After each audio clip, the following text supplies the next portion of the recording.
Okay.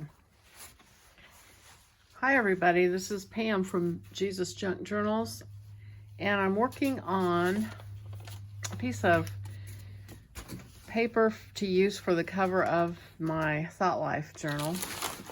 So I took this paper that was just packing in a Amazon package, and I stretched a piece of it out, and it was already wrinkled.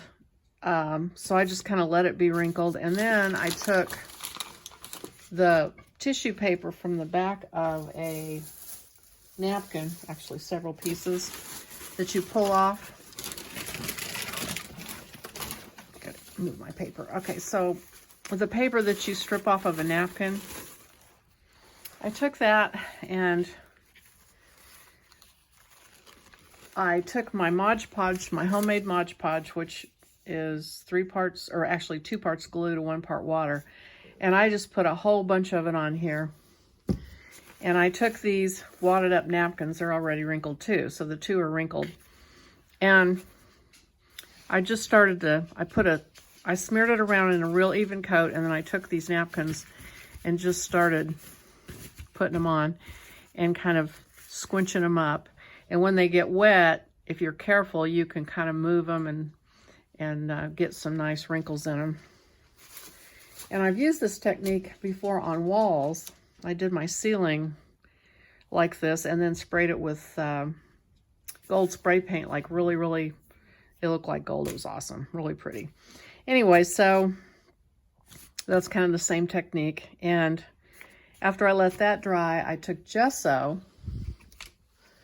and I just used this acrylic gesso that I got at Walmart, and it's pretty, it's not real, it's pretty translucent. Anyway, I spread that over it with a card, like a credit card. This. I just spread it over it after it was dry. Spread it over it, let that dry. And then I took my Distress Oxide spray. I used fossilized amber first, and I sprayed it with that. And I'm just kind of experimenting because I'm not sure. I kind of want it to look like leather. So I started with that and let that dry. And then I went over it with Distress ink, the Vintage Photo that you use on the edges of your papers. And I just started to blot this so that it just highlighted the wrinkles in it. So that's kind of where I am now. And I think it's about ready to cut out and use for my cover. And then when I get it done, I will go over it with the Mod Podge gloss. And I think that will make the colors pop on it. But once I get it on there, I may want to antique it more. I don't know that it's quite dark enough. So I might go over it some more. So anyway, I just wanted to show you where it's at right now, and then I'll come back. Meanwhile, back over here at this side, I took a book and cut it apart, and it's about the right size for my signatures, because I want it to overhang just a little bit on each side. So I've got those 2 pieces, and then I cut a piece of chipboard, thick chipboard, and so here are my signatures, pretty much finished. And I took a ruler and held it up beside the side of it, and it's about 3 inches. So I cut a 3-inch spine, and then it'll have a little bit of play in the corners here, but hopefully that'll be enough to make it make it not gap at the front. So 3 inches should be sufficient for that. So I also have some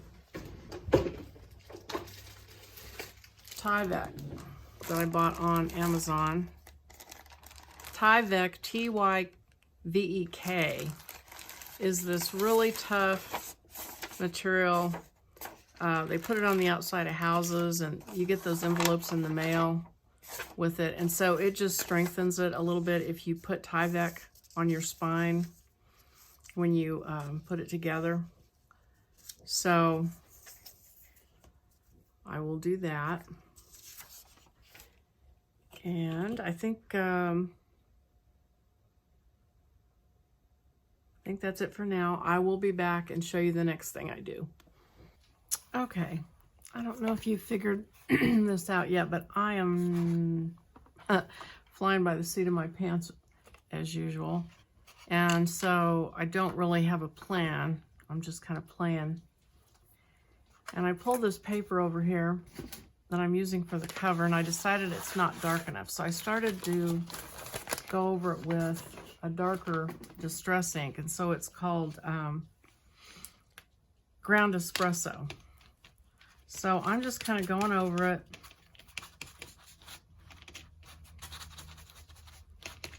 And darkening it up. It's going to take me a while. And we'll see how that does. But I wanted you to go along with me on my trip down this road that I don't know what's at the end. So, all right, I'll be back. I won't make you watch me do this whole thing.